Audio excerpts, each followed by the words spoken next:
Capítulo 22 do Evangelho de Lucas. Vamos lá. Nesse tempo estava se aproximando a Páscoa, a festa judaica durante a qual só se comia pão sem fermento. Os sacerdotes principais e os mestres da lei estavam planejando a morte de Jesus, tentando encontrar uma maneira de fazer isso sem provocar uma revolta, já que eles tinham medo do povo. Então Satanás entrou em Judas, chamado Iscariotes, um dos 12. Ele foi falar com os sacerdotes principais e com os oficiais da guarda do templo para discutir qual seria o melhor jeito de lhes entregar Jesus. Todos ficaram muito satisfeitos, naturalmente, de saber que ele queria ajudá-los e lhe prometeram uma recompensa. Então Judas começou a procurar uma boa oportunidade em que eles pudessem prender Jesus quando o povo não estivesse em volta. Ora, chegou o dia da comemoração da Páscoa, quando o cordeiro da festa era morto e comido com o pão sem fermento. Então Jesus mandou Pedro e João na frente para procurarem um lugar onde preparar a refeição da Páscoa. Onde o Senhor quer que a gente vá e prepare? Ele respondeu: logo que vocês entrarem na cidade, verão um homem que vai andando e carregando um pote de água. Sigam-no até a porta em que ele entrar. E digam ao dono da casa: o mestre pergunta, onde é o salão de hóspede, onde poderei comer a refeição da Páscoa com os meus discípulos? Então ele levará vocês ao andar superior, a um aposento espaçoso, todo mobiliado. Aquele é o lugar, façam os preparativos ali. Eles foram à cidade e acharam tudo tal como Jesus tinha dito e prepararam a ceia da Páscoa. Então chegaram Jesus e os outros discípulos e na hora certa se reuniram à mesa. E ele disse: eu esperava ansiosamente esta hora, desejoso de comer a refeição da Páscoa com vocês, antes de começar o meu sofrimento. Porque eu lhes digo, não tornarei a comê-la até que ela se cumpra no reino de Deus. Ele tomou um cálice de vinho e depois que deu graças, disse: tomem isto e partilhem entre vocês, porque eu lhes digo que não beberei do fruto da videira outra vez até que venha o reino de Deus. A seguir ele pegou um pão, depois que deu graças, partiu e deu aos seus discípulos, dizendo: isto é o meu corpo entregue por vocês, comam ele em memória de mim. Depois da ceia, Jesus tomou o cálice de vinho, dizendo: este cálice é a nova aliança do meu sangue derramado em favor de vocês. Mas aqui nesta mesa entre nós está o homem que me trairá. O filho do homem vai morrer, isso faz parte do plano de Deus, mas ai do homem que o trai. Os discípulos passaram a perguntar então uns aos outros qual deles faria tal coisa. Depois começaram a discutir entre si quem deles era considerado maior. Jesus lhes disse: neste mundo os reis e os homens poderosos mandam os seus escravos para todos os lados e são chamados benfeitores. Mas entre vocês não deve ser assim. Ao contrário, o maior entre vocês deve ser como o menos importante e o que manda deve ser como o que é mandado. Pois quem é o maior? O que se acomoda à mesa e é servido, ou o que serve? Claro que é o que está sentado à mesa, mas entre vocês eu estou como quem serve. Contudo, por vocês terem continuado fiéis a mim durante as minhas provações, e como meu Pai me deu um reino, eu dou a vocês o direito de participar do reino, e de comer e beber à minha mesa naquele reino, e de sentar-se em tronos para julgar as 12 tribos de Israel. Simão, Simão, Satanás pediu vocês para peneirá-los como trigo quando se separa a palha. Porém, eu, em oração, supliquei por você, para que não lhe falte fé. Portanto, quando você tiver se arrependido e voltado a mim, fortaleça a fé dos seus irmãos. Mas Simão disse: Senhor, eu estou pronto para ir à prisão e até morrer com o Senhor.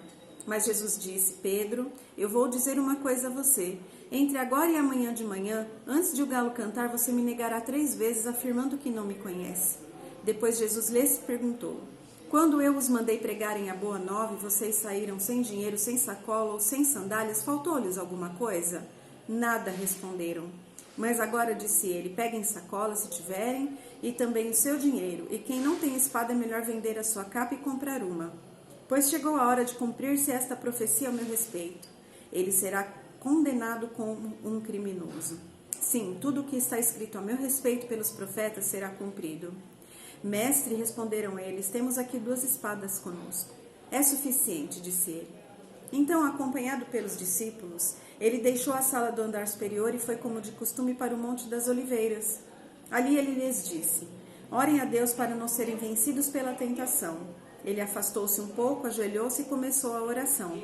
Pai, se o Senhor quiser, afaste de mim este cálice, porém eu quero fazer a tua vontade, não a minha. Então apareceu um anjo do céu que o fortalecia, porque ele estava em tal agonia de espírito que começou a suar sangue. com gotas caindo ao chão enquanto orava cada vez mais fervorosamente. Finalmente Jesus se levantou e voltou aos discípulos e os encontrou dormindo, cansados e dominados pela tristeza. Por que estão dormindo? Perguntou-lhes. Levantem-se, orem para que vocês não caiam em tentação. Porém, mal ele acabara de dizer isso, aproximou-se uma multidão conduzida por Judas, um dos 12. Judas aproximou-se de Jesus e o beijou na face. Mas Jesus lhe perguntou: Judas, com um beijo você está traindo o filho do homem? Quando os outros discípulos viram o que estava para acontecer, disseram: Senhor, podemos lutar? Nós trouxemos as espadas. E um deles avançou contra o servo do sumo sacerdote, cortando sua orelha direita. Mas Jesus disse: Não resistam mais. E tocando na orelha do homem, ele o curou. Depois Jesus dirigiu-se aos sacerdotes principais, aos oficiais da guarda do templo e aos líderes religiosos que vinham à frente da multidão. Por acaso estou chefiando uma rebelião? Perguntou ele, para que vocês tenham vindo armados de espadas e cacetes para me apanhar? Por que não me prenderam no templo? Eu estava lá todos os dias, porém esta é a hora de vocês, a hora do poder das trevas. Então eles o prenderam e o conduziram à casa do sumo sacerdote, enquanto Pedro acompanhava tudo à distância. Os soldados acenderam uma fogueira no pátio e sentaram em volta para esquentar-se. Pedro uniu-se a eles ali. Uma criada viu Pedro à luz da fogueira e começou a olhar para ele. Por fim ela disse: Este homem estava com Jesus. Mas Pedro negou. Mulher, disse ele, eu não conheço esse homem. Depois, um pouco mais, um outro olhou para ele e disse: Você deve ser um deles. Não, Senhor, não sou, respondeu Pedro. Cerca de 1 hora mais tarde, um outro homem afirmou: Eu sei que este é um dos discípulos de Jesus, porque também é da Galileia. Mas Pedro respondeu: Homem, eu não sei do que você está falando. E logo que ele disse essas palavras, um galo cantou. Naquele momento, Jesus voltou a olhar para Pedro.